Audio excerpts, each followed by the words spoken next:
is this okay for you? And that's fine. I mean, at the end of the day, you can't force somebody to change.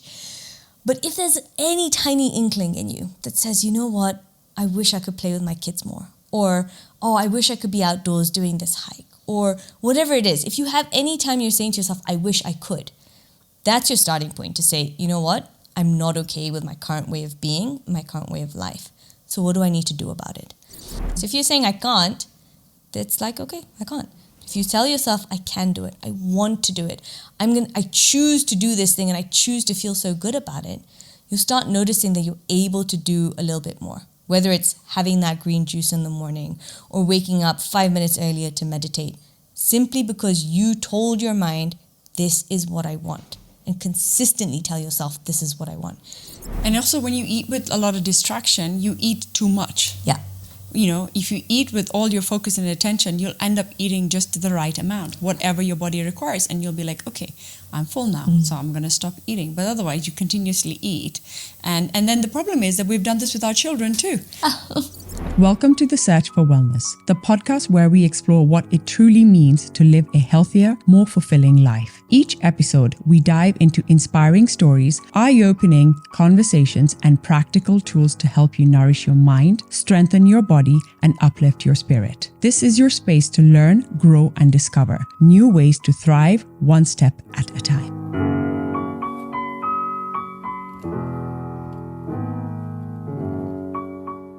Today's guest is Jaini Shah, a former corporate lawyer turned wellness guide, food relationships coach, and rapid transformational therapist. After navigating burnout, autoimmune challenges, and a profound personal healing journey, Jaini now helps high-achieving individuals break free from emotional eating, reconnect with their bodies, and build true self-confidence. Her work blends food psychology, subconscious rewiring, and mindful eating. No diets, no shame, just lasting transformations. Welcome, Jaini. Hey, thank you so much, Pooja. I'm really excited to be here. And yeah, thank you for having me. You're welcome. I'm really excited to have you also over here. And obviously this wasn't coordinated, but it worked out quite well with our greens. The first question I wanted to ask you is, what made you change and what made you transform from being a corporate lawyer to going more into the wellness and healing field? Yeah, I think that's probably a really good place to start. This was back in 2020. So end of 2019, I'd stopped my previous lawyer job. I was looking to work in the legal field again, but I was at this place where I was just very unhappy with my body, with my weight. That feeling, you may or may not know it, but I'm sure people listening will relate, that feeling of waking up, always feeling tired, and always being tired throughout the day, no matter how much you sleep or what's going on. But there was this one hike I did in 2019, and I remember it so well because I struggled and I felt so horrible and bad about myself and my energy levels and my fitness that I really started to think, I've got to do something about this. I'm turning 30. There's no way I want to feel like this and get worse. So that's when it dawned upon me that something's got to change. I knew maybe it was going to be related to food, but not quite sure. And I happened to come across this 3-month program. It was called WildFit. And I like that Google listens to my phone because it must have heard me complaining about my weight and my energy. So it popped up this ad saying, hey, you should watch this masterclass on WildFit and what it's about. And I'm glad I did, because it was this program that was talking about your relationship with food and not doing diets and feeling so much more energetic. So I did it. I did the 3-month program, and it's crazy. Across those 3 months, the amount I learned about myself, the awareness I started to create about the inner chatter that I have, the amount I learned about food, right? Like just recognizing what's real food, what's nourishing food, what works for you. It was transformative. I know that's a cliche word, but I have to use it because through those 3 months, not only did I drop the weight as a side bonus, but I was waking up with energy, feeling so much happier, like my moods were constant. And more importantly, the autoimmune condition I had was just like, where are you now? It was kind of gone, and my thyroid levels were coming back down to normal functioning. It was that transformation that happened for me, the evidence that I experienced that, hey, an autoimmune condition does not have to be for life, was mind-blowing. And I kind of knew at that point, I have to share this information. Why do not more of us know that the way we live, the way we think, what we eat impacts us, impacts our body, impacts our mind?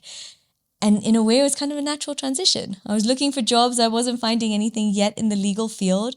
And this coaching opportunity came up to be a certified WildFit coach. And I said, yeah, I'm going to do it. And it was because of my own personal experience. My husband actually did it with me. I just said, I'm doing it. He's like, yeah, okay, whatever, I'll do it. For him, even he didn't realize that one, he had weight to drop, but two, his asthma. He used to have asthma. Whenever he'd play hockey, he'd have to take the inhaler. 3 months down the line, guess who's running wild and free and not needing an inhaler? And so even he was shocked by it. And that's how I became a coach. And you stepped into your autoimmune condition. May I ask what autoimmune condition that is? Yes. So I had Hashimoto's. That's a condition that affects the thyroid function. So essentially your own cells start attacking your thyroid gland because it thinks there's something wrong there. That impacts the function, and it kind of operates like hypothyroidism. So often there can also be a misdiagnosis between Hashimoto's and being hypothyroid. So my thyroid functioning was slowing down, and this happened in about 2015 is when I was diagnosed. I suspect a lot of it was from stress in work, terrible routine and lifestyle.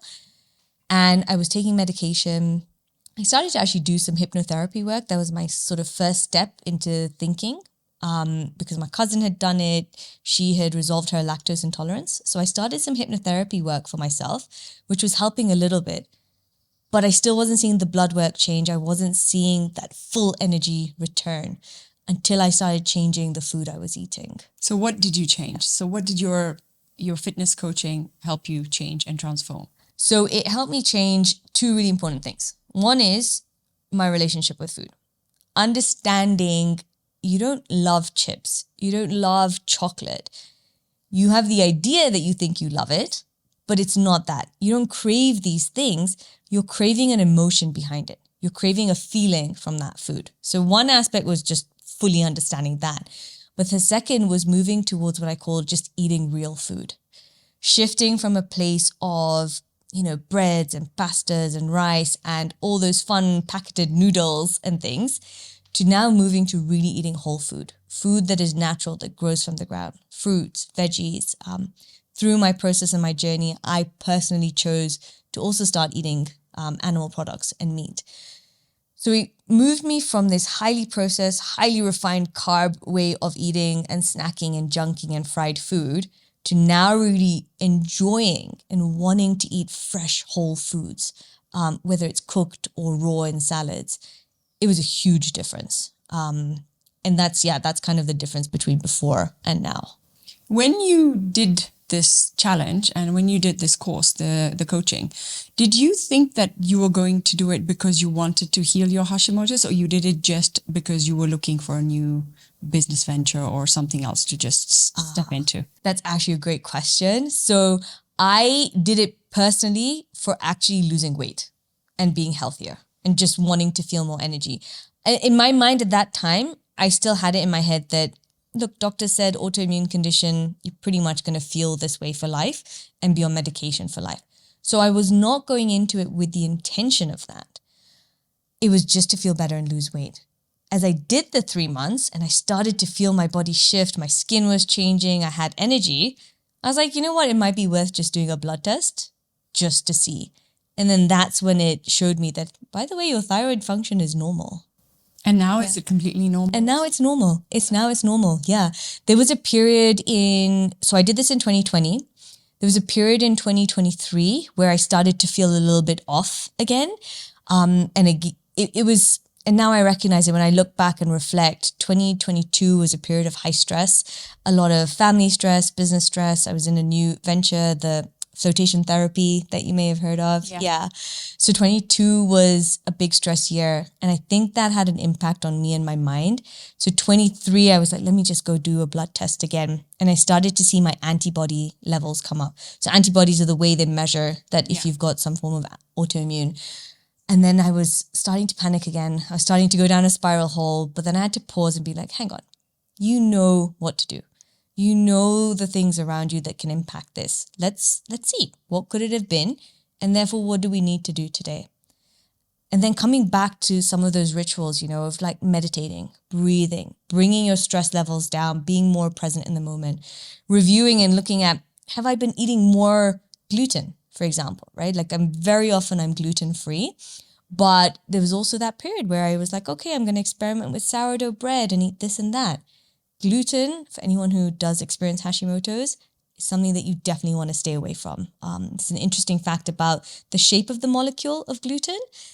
It literally mimics one of the thyroid hormones. And so, or the antibodies, it's one of them. But basically, when you eat gluten, you're signaling to your body that this harmful ingredient is coming in and it starts attacking. So not ideal.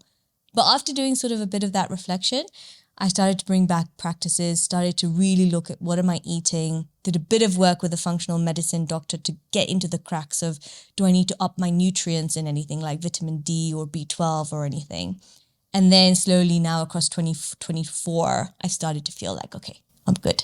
I'm good again. It's very interesting because most people think that if you get diagnosed with an autoimmune condition, that's it. You're doomed for life. You're stuck with this, and you're a living, breathing example that that's not actually the case. That's not necessarily the case.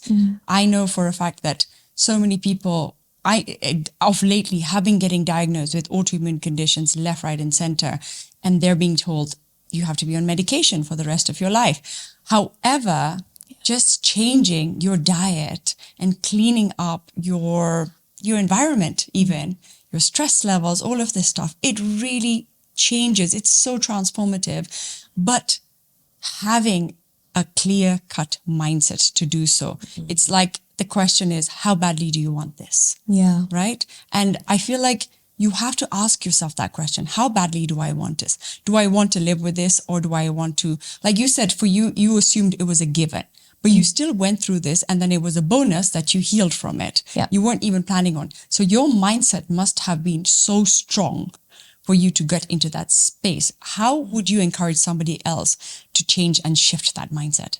Yeah, I think one is, are you feeling the pain enough, right? Because so often we'll say to ourselves, oh, I'm fine, I'm okay. And that's enough for us because we don't know maybe what the other side could feel like.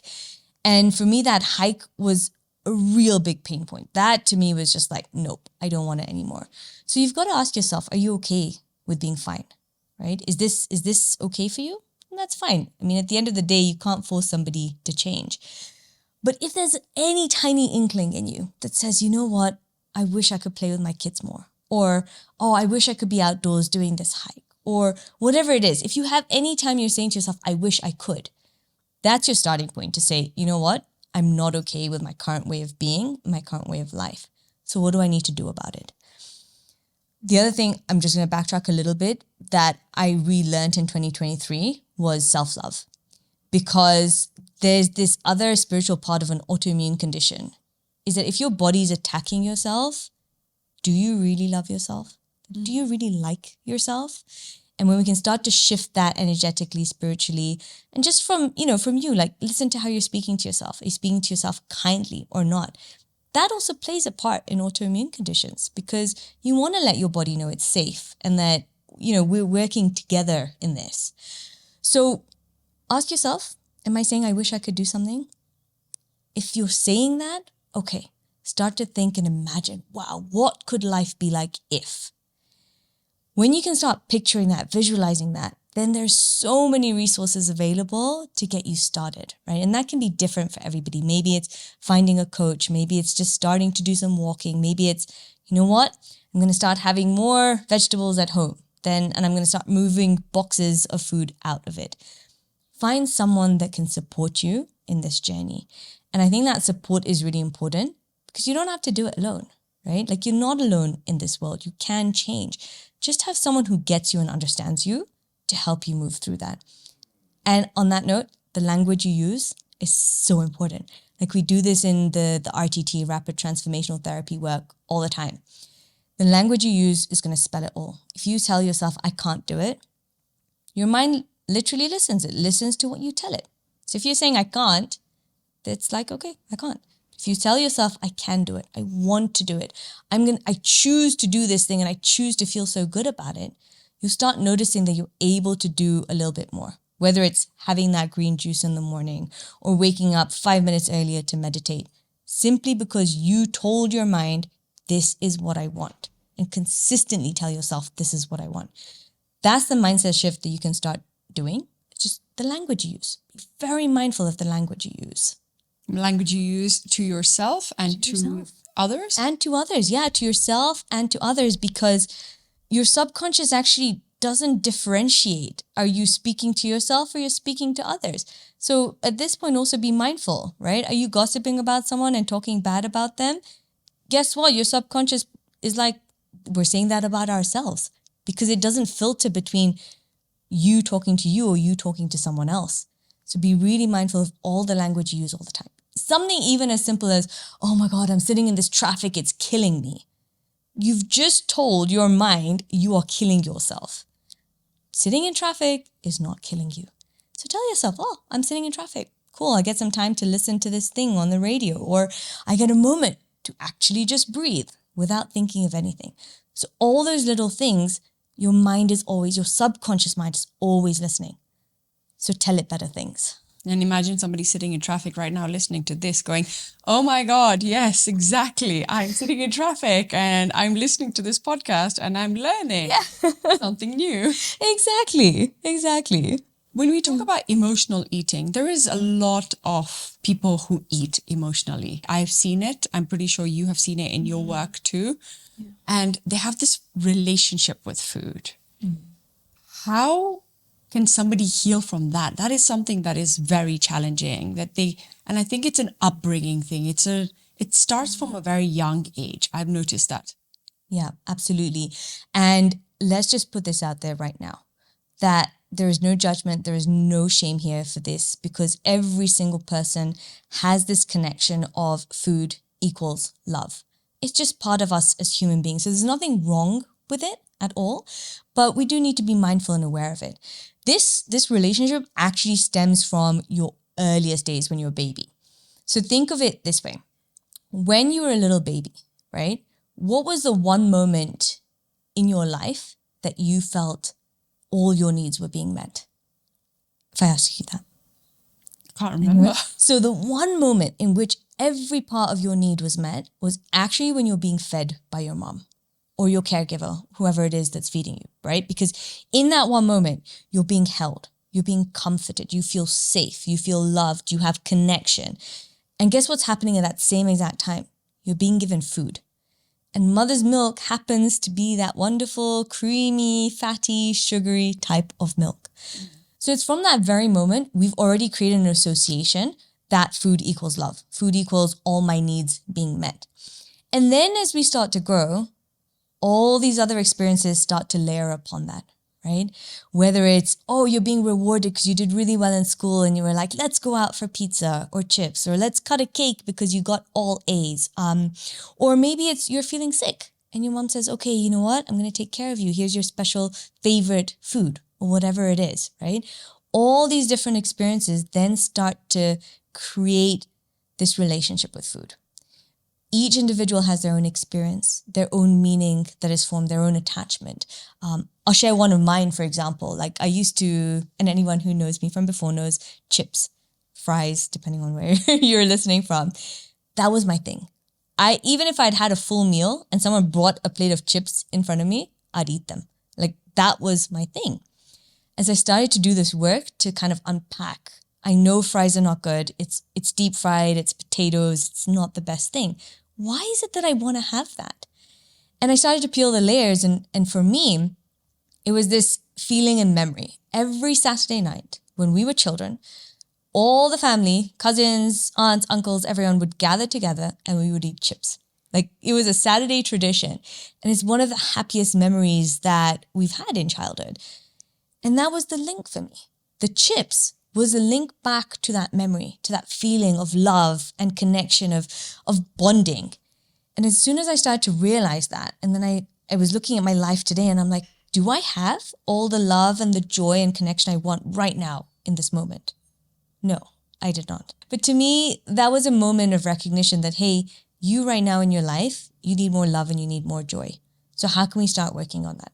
How can you start calling your family more, going over and seeing them? How can you start doing joyful things in your life? Just the little things, right? Maybe it's going to play golf, or maybe it's just, I want to dance to this song. How can I start doing those things? And as you start filling up the true need, then the need for the food starts to go down. Your cravings start to go down because now you're meeting the emotion that you really need. And an interesting fact, your taste buds, they're memory receptors. Just like your ears or your nose, you know, when you smell a perfume and then you remember someone or something, or you hear a song and it takes you back to a moment. Your taste buds are the same, and they will take you back to a memory, to a regression. And so one thing I do with clients quite a bit is do like a guided mindful eating experience to be like, where's this food taking you? What memory or emotion is it evoking in you that needs to be heard? And that's how we start to unpack this. This is how we start to break apart our rules around food, our meanings around food, our associations of reward equals food. Birthdays equal cake. Can I ask you, who invented birthday cakes? I have no idea. Absolutely no idea. Yeah. I also have no idea, but I know they were a genius. They knew if we link these two together, every single day of the year, we are going to be on point. Like, we're going to make sales every day of the year. And they created that association. Today, personally, I choose never to have a birthday cake at my birthday because it doesn't need to be there. We can redefine the meanings that we have for celebrations and moments and holidays, and they don't have to be linked to food. The thing is that that's something that is very challenging to do, absolutely challenging to do, because a birthday cake, it's like you're taking something away from someone's childhood. You're taking something away from it's so linked to birthdays, right? However, you can have a fruit cake. So you can make a cake out of fruits and that can still be a birthday cake. Or you can make a cake, but you can make a cake that looks like a birthday cake, tastes like a birthday cake, but it is a much healthier kind of birthday cake. Yeah. And with emotional eating, I just feel like the other problem is that what you said earlier and what you stepped into earlier was about it triggers this memory, it triggers this emotion, it makes you feel that nourishment, that your mother's milk, that comfort, right? And so what ends up happening is you keep going back. You keep going back for more because you just want to stay in that emotional state. You want to stay in that feeling. So let's say if it's ice cream, for instance, ice cream makes you feel like how you felt when you had your mother's breast milk and when she cuddled you and she caressed you, and you have these lacks in your life now. You're going to keep going back to that ice cream. You're going to keep going back to that ice cream. The challenge is that you saw, okay, this is what I'm lacking, the chips, right? This is what I need to do more of. How do you in your work make that person realize that, listen, this is the lack that you need to fill. This is the void that you need to fill, so that in order to fill this void, then you can stop the ice cream. Then the ice cream, you won't need the ice cream anymore. Yeah. So this is the beautiful part about rapid transformational therapy, or the RTT work, is that you take a client through this journey and you get them to go back to 3 pivotal moments in their life that have made them form this association that I need to have ice cream to feel better, or whatever the thing may be for them. For example, I had a client who could just not stop eating. So she would just overeat all the time. Now, she went through a great phase of changing how she ate, and she was still overeating, but now she was overeating, let's call it the good stuff, right? So she'd find herself having a meal, a really great, nutritious, healthy meal, but then overstuffing herself with dates afterward, or overeating blueberries afterwards. And so she would feel pain in her stomach then, right? And so she came to me to be like, what's going on here? Like, I get that I'm eating healthier, but now I'm eating too much and I'm still in pain in my stomach. And we went back to 3 scenes that spanned over her childhood and early adulthood as well. And for her, there were these scenes that made her feel and form the belief that she's not good enough. What tends to happen then, and when you link these scenes that show you what's going on, she formed a belief that I'm not good enough. And she started to notice that she's eating to fill up that void. So once she understood, oh, wow, so my belief is that I'm not good enough, and therefore I'm overeating to fill up, to make myself feel like I am enough, we then start to reframe and be like, hang on, yes, this happened in childhood. Yes, your parents said no to you for this particular thing. That doesn't mean you're not good enough. Your parents were busy. They were really stressed. And you get to understand from an adult's point of view, like you is today, looking back and saying, I get it now. As a child, you form meanings very literally, right? You have a scene, your parents say no, they're busy. You literally form the meaning, I'm not good enough. I'm not worth their time. Not recognizing, look, they had other things going on. So she has her scenes. She's now connected the dots and understood that's not what happened. That's not what it means. And you now start to do the transformation work, which is now reprogramming and rewiring your subconscious mind. And so once she's told me what's happened, and this is all client work, right? Like I'm not telling them what's going on. They're finding the answers. They're finding the discovery. They're doing the transformation.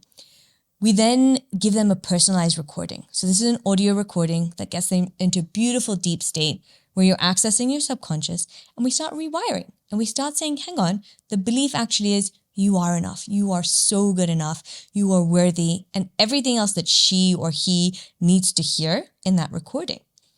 And as you start to reprogram your subconscious, you start to notice, I am enough, right? And this happens maybe a day, few days, or a weeks after, it depends on the person. And then she messages me and says, hey, by the way, I can stop now. I can eat one plate, put it in the sink, and I'm done. I don't need more because I am enough. And that's sort of the work that I do with clients, is getting them to see what are the moments that has affected their emotional eating, whether it's stress eating, eating because of sadness, whatever it is, and recognizing that doesn't have to be you today. Let's rewire that. And do you give them workouts and like movement, exercise? So I don't work on the movement side of things. Okay. My main thing is around food, around nutrition, around mindset work. And often actually when people start this journey, to be honest, when you start feeling better, once you start feeling like you have more energy, that's when you start asking the questions, okay, now how can I start moving? And so I've definitely got a couple of really great references that I'll be like, okay, now you go and see this person and start your workout routine. So you basically help people with their nutrition and understanding their emotional relationship with food. Exactly. How long does a program like that take? So I've got various options. Sometimes for people who already know, like this client I mentioned, she already knows what healthy eating was, but she was just eating too much or having episodes of a binge. For them, that could be one RTT session, one-to-one session, which is about a 2-hour session, followed up by 21 days of listening to your personalized audio recording. So it depends on the person. So you could have one session and you're good, or between 1 to 3 sessions of that. The other way that I support people is through this 5-week online program that I have. It's called Rewrite Your Food Story. And I like that title because that's literally what we do. We're rewriting what you think and what you feel and how you react and respond to food. So that's a 5-week online program where we go through a process of, that very first question you asked is, what do people even want, right? So we start with the first process of what is it that you want? Who do you want to be? How do you want to act and behave and show up and feel? And then we go through this process of understanding what's affecting your relationship with food, going through the rewiring process, and then importantly, learning more about real food and mindful eating practices. So that's a 5-week guided group-based program. And then the last sort of offer that I have is a 6-week program.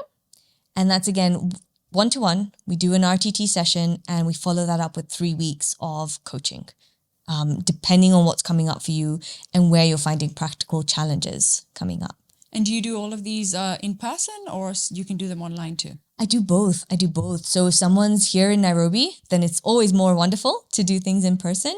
But the effectiveness of all of this work is exactly the same if you do it online. And you said you've worked with quite a few high achieving individuals, people who get stressed, who feel burnt out. How have you helped them? Yeah. Oh, that's so good. So I actually had a lawyer friend who was one of my clients, and this is basically what happens. You move from a place where you're working all these hours in a day, you're feeling so tired, you really don't do meal planning or anything like that. You just do what's available. And then you feel exhausted at the end of the day, poof, you're done. You don't have a life outside of work because work is your life and you have no energy for anything else. So we worked together and it was amazing what started to change afterwards. With small shifts in food, mindful practices, doing a little bit of prep work to help you have healthy food available, started to notice, one, you get more mental clarity. So those 9-10 hour days now start to become 6 or 7 because you're sharper, you're making decisions faster, you're getting your work done more efficiently. So yay, you're working less hours but getting the same amount of stuff done. 2, you have energy now. And so now she has energy to actually do something in the evening, to go socialize or play sports or do whatever it is that she wants. And then now weekends are not, oh, I need to catch up on sleep. But weekends are like, what can I do? Maybe I can pick up my hobby again. Maybe I can host people over. And so that's sort of the journey from before to after. And these are the kind of people that I really love working with, the ones who are so busy, but want to have life outside of work. This podcast was created to remind you that we are all on this wellness journey together. If you're enjoying these conversations here, I'd love for you to subscribe, share, and spread this love. Your support means the world to us, and it really helps this community grow. With gratitude, lots and lots of love, always. Everyone's life revolves around food, especially when you look at the older generation, okay? They wake up in the morning, it's like, okay, so what are we going to eat today, right? What are we going to eat for breakfast? What are we going to eat for lunch? What are we going to have as a snack? And what are we going to have for dinner, right? And that's just a norm. That's just a set thing. It's like they just know that food has just taken over.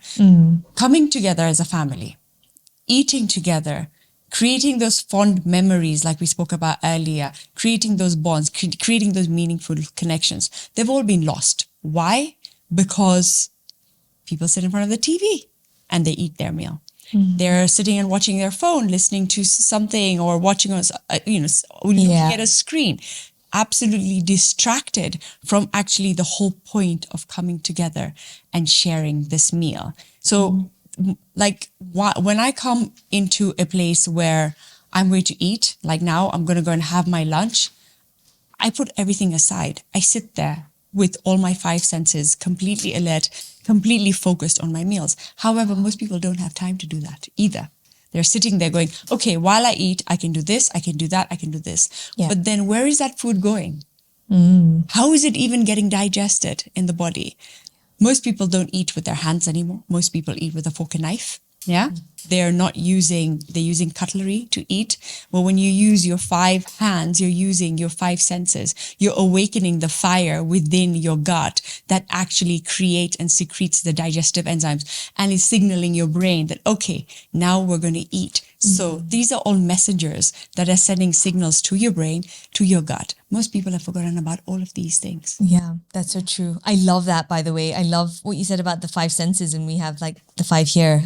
Like my kids, people will be like, eat with forks and knives. I'm like, no, eat with your hands. Eat with your hands. And then they're like, Mommy, look, I'm eating with my my hands. Look, I'm invoking the fire in my stomach. And I'm like, exactly.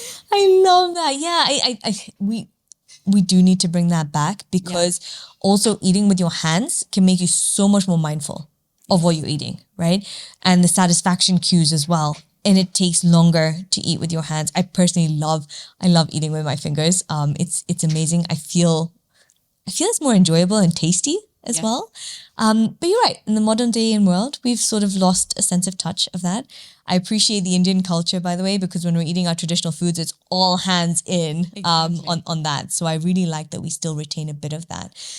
But this idea of connection or community always having to be around food, this is sort of where that mindset work and reframing and shifting comes in. Now, it's not an easy journey. It's not a simple journey. Maybe you're one person in a family of 5 that's saying, hey guys, could we bond over something else other than food? But it's a start, right? When we start to be able to redefine and say, hey, connection and love can come from us sitting and playing cards together. Or it can be we all go for a little walk together. this is something, I've tried to encourage my group around me to be that, hey guys, even for my birthday, we're not going to celebrate by going out for a meal. Let's go to Kura, we're going to do a walk and then just have fun together, right? Or one time we even just did like a photo shoot together. I was like, let's do a photo shoot. We did celebrate with a meal after as well, but trying to incorporate elements that can help us reframe that it doesn't always have to be about food. And it is difficult because we've grown up with the idea that meals are this shared idea and it's still an amazing place to be and do. I'm not saying don't ever celebrate over food, but we can also start to understand that when we're at that table and there's food in front of us, really what's the most important thing, right? Is it the food that you're eating, or is it the fact that all of you are there together, that you're all talking to each other, that you're making eye contact, that you're laughing and sharing and creating memories?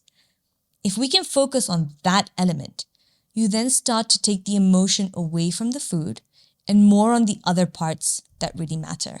And this is something I found super helpful on holidays, for example. For me, before the association was very strong. Holidays means food, buffets and eating and, just exploring every food element that there is. But now there's a shift in my mind. And food, yes, it's there, it's essential. You got to eat for the food. But instead of it being like up here on the list, food is like here now. And what's shifted to the top is being there with family, is going and doing activities. It's going on that walk on the beach. It's exploring the culture of the space. So it's more activity-based than it is food-based now. And we can all do that. We can always kind of shift our priorities just as we do with everything else in life. You can also shift the priority of where food stands on your love list, for example, and create that sense of importance. Yes, food will be there, but it's not the most important thing in your human experience.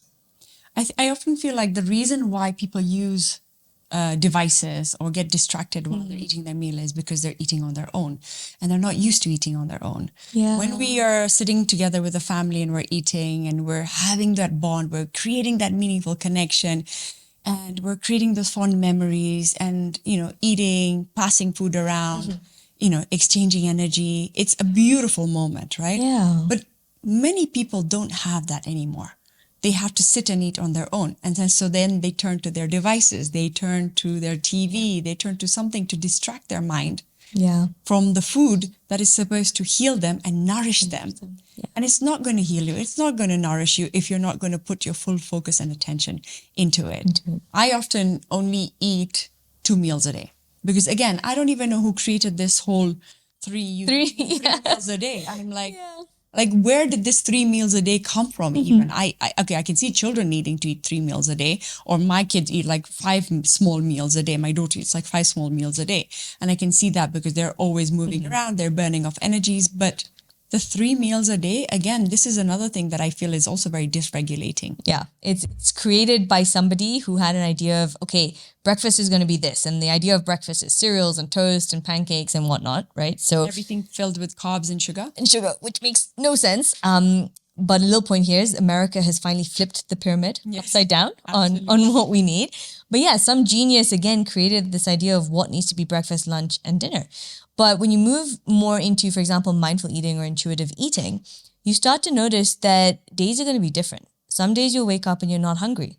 Don't eat breakfast. It's fine. It's not going to do anything for you, So when you can become more aware and self-aware and in tune with your body, you'll actually get your signals much better on when you need to eat, how much you need to eat, and what you need to eat as well. And I just have to say here, I'm very guilty of distracted eating. I coach this mindful eating, but one thing I find challenging is actually eating alone without a distraction. And you've just reminded me when you said that you sit and you have lunch and you're alone, but you pay attention to your food, you're there with your food, you will receive that food 100 times better than if you eat it with distraction. And that's probably one thing this year that I want to be way more mindful of is how many more times can I just eat alone with my food without TV, because I don't want distraction.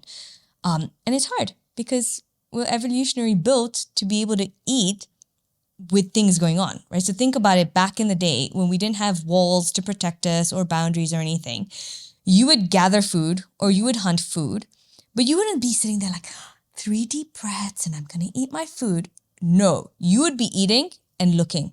Is there danger? Is there a predator coming? Like what's going on? Exactly. And so in a sense, it's in our hardware, it's in our evolutionary build to eat with distractions. But today we live in a world that's relatively really safe, right? Like nothing's going to pop out at us and eat us. And so we have to be more conscious to practice eating with peace and enjoyment and quiet so that we can receive the benefits of the food. And also when you eat with a lot of distraction, you eat too much. Yeah. You know, if you eat with all your focus and attention, you'll end up eating just the right amount, whatever your body requires. And you'll be like, okay, I'm full now, so I'm going to stop eating. But otherwise, you continuously eat. And then the problem is that we've done this with our children too. You see these babies sitting in front of the screen. I'm a culprit for that too. My little guy, one of my boys when he was little, he would not eat unless there was a screen in front of him, and we had to put a screen in front of him, and he would eat then. He would only eat then. The other one, not so bad, but this one. But now, like they're both eat without any screen, eat without any distraction. It's a norm in the house. It's a rule in the house that we don't sit in unless we're playing a game. Like, we play some games sometimes but that's like one phone and we pass it around playing a game. Yeah. But otherwise, eating with your full attention, it's so necessary and it's so important, especially in today's world. Yeah. What would you say are your top 3 or 5 foods that you tell your clients, please, these are the things that I would request you to kindly stay away from or stay clear of? Stay away from. Okay, yes. So things you definitely want to stay clear of is refined sugars, right? So when we talk about refined sugars, I'm talking about that white sugar that we add into things, and just think of white sugar, even brown sugar, to be honest. I mean, like they're all like pretty much refined sugars. So unless you're eating a date or honey or something like that, yeah, those sorts of sugars. And when I say this to clients, I'm talking about not even just the obvious ones like desserts and when you're adding sugar to your tea, but just start to also be mindful of sugar in ingredients, right? Like if you're picking up a can of baked beans, is there sugar in there? Does there really need to be sugar? So that's one. 2, I personally say this is going to be lots of hate. I don't know, whatever. Anyways, gluten, okay? So any grains containing gluten. And I'm saying this more so from a point where most of us probably have some kind of health challenge, right? If we've been on the standard sort of junky way of eating, then gluten is just not going to do our gut any good at this point in time. And it's not necessary from a nutritional point of view. And so grains that contain gluten, you don't need them. Stay away from them. Oils, right? So seed oils can be a pretty difficult one to avoid if you're very social and you're out and about. But seed oils or deep fried foods. Yeah. And in oils, I'm also going to include margarine. If anyone has margarine, please stop. It's like one particle away from being plastic. So it is just not good for you. There's actually, there was a study done on bodies decomposing, right? And before, when bodies were put in the ground to decompose once they'd passed away, like within 3 days, they were sort of broken down by organisms and done. And now it's taking more than 11 days for bodies to decompose, if at all completely. Why? Because we've got like plastics in our body. We've got stuff in our body that even the natural organisms in the ground cannot break down or break up. So what I said gluten, sugar, oils.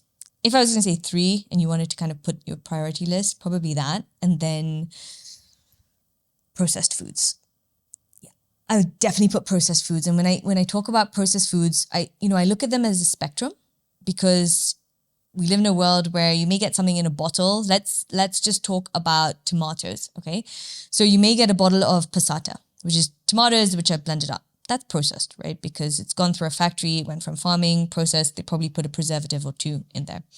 And then you have pasta sauce, which is similar to that process, but probably has sugar added into it, flavoring added, and all sorts of other things added to it. So look at it in a spectrum. If you're at a place where you're always eating takeout, always eating ready-made meals and so on, just see how can you bring yourself to one step closer to not eating processed foods. Can you pick the best version of a frozen meal? The version that only has the necessary ingredients, but doesn't have sugars and chemicals and numbers in it, right? And move yourself up the spectrum to a point where you can fully be off processed foods, because it can be quite difficult to just jump from one straight to eating only whole natural foods. So look at it in that way, but especially start with those ultra processed foods, right? The foods that can stay on shelves, even if they have an expiry date, can still live forever. Yeah, not a good idea, because if bacteria don't want to break it down, how on earth do you think the bacteria in your stomach is going to break it down? Like, there's no way. I have this really cool box that I use for workshops. And this box is now coming to 4 years old. And if I told you some of the things that were in there that have not rotted, that are 100% fine, Oh my God. you would be like, Tell me. what? Okay, the first one that shocks everybody is a Carrefour fresh butter croissant. Fresh in quotation marks. way. Okay, it is coming to 4 years old now. It's still. And it is sitting there, and I don't wrap it. I don't put it in an airtight container. It's just there in the normal plastic thing that it came in. And it's still. And there's nothing growing on it. It looks totally fine. No mold. Zero mold. It has maybe a slightly strange smell, but if you look at it, there's nothing growing on it. Okay, this is fresh Carrefour butter croissant. Oh my God, I'm so doing this. Yeah, just buy one and just keep it and see. And then there's cupcakes. You know those typical supermarket cupcakes? Yeah. Yeah, there's nothing wrong with that. That's there. I have breadsticks in there. I think these breadsticks are either from the supermarket or Windmill. I'll have to check the label. Nothing wrong with them. The dairy milk chocolate, the packet's open. It's there. Nothing wrong with it.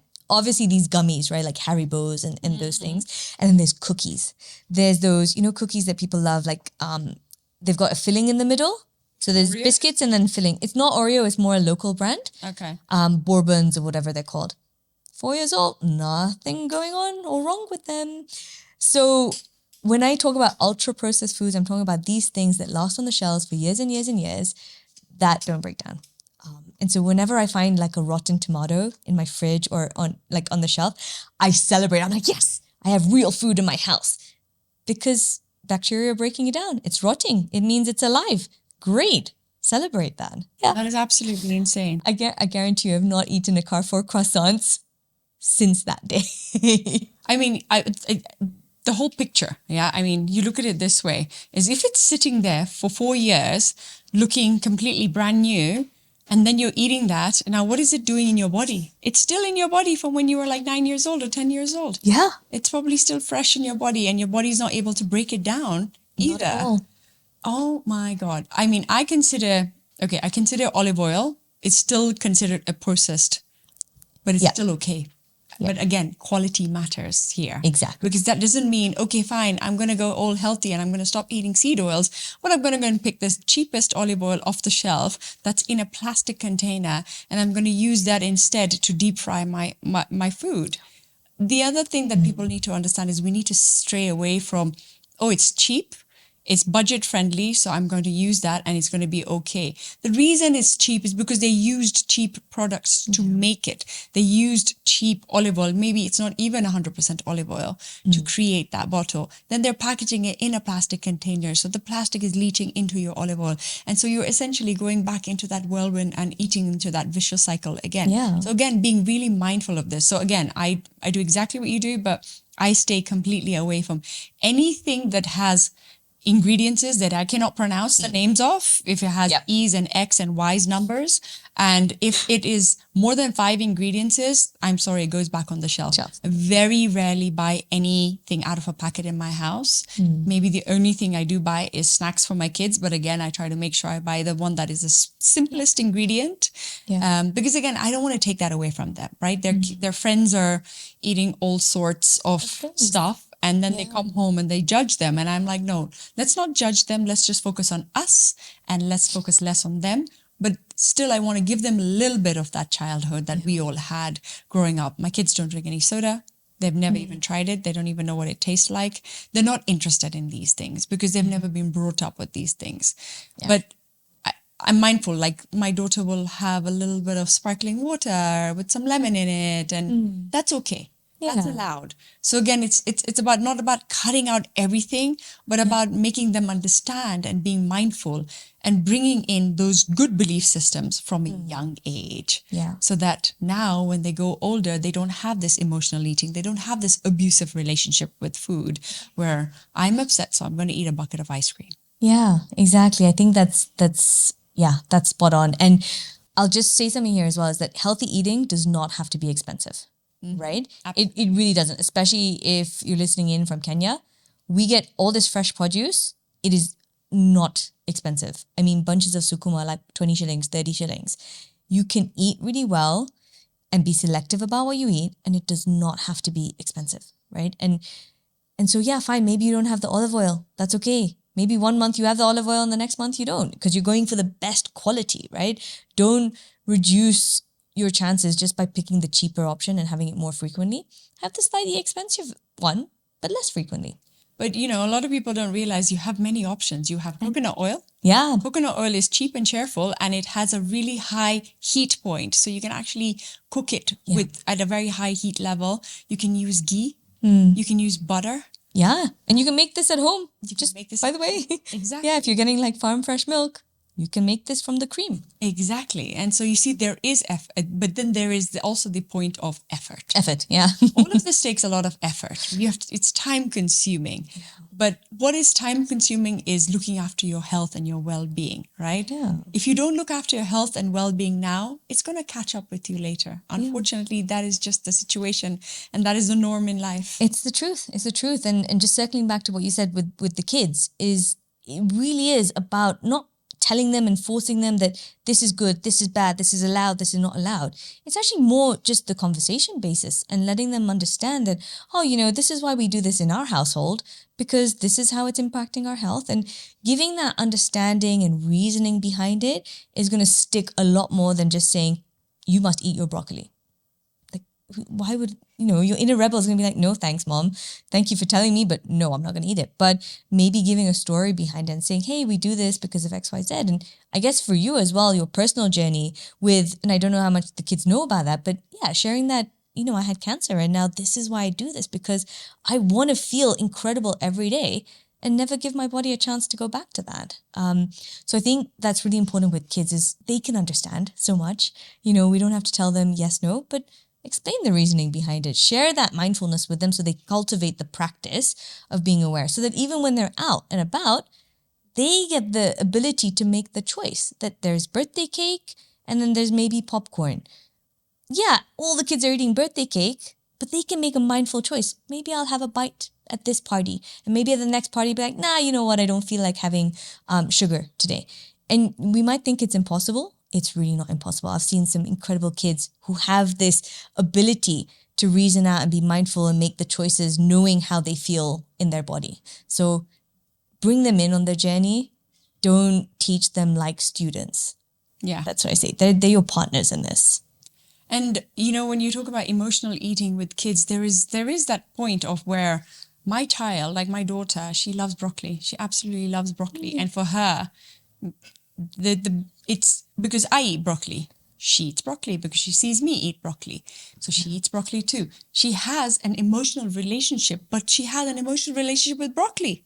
Yeah. She actually got nicknamed broccoli when she was younger because every time she saw broccoli, she put it in. She'd want it? Wow. Stop eating broccolis. Yeah. And this is the thing, is that, yes, she has an emotional relationship with food, but she has an emotional relationship with good food. With good food, and these are things that we can create also and cultivate also in our little ones. Exactly. It's like I'd rather be addicted to exercise, for example, than be addicted to smoking. Exactly. The same thing. I'd rather be addicted to broccoli than being addicted to sweets.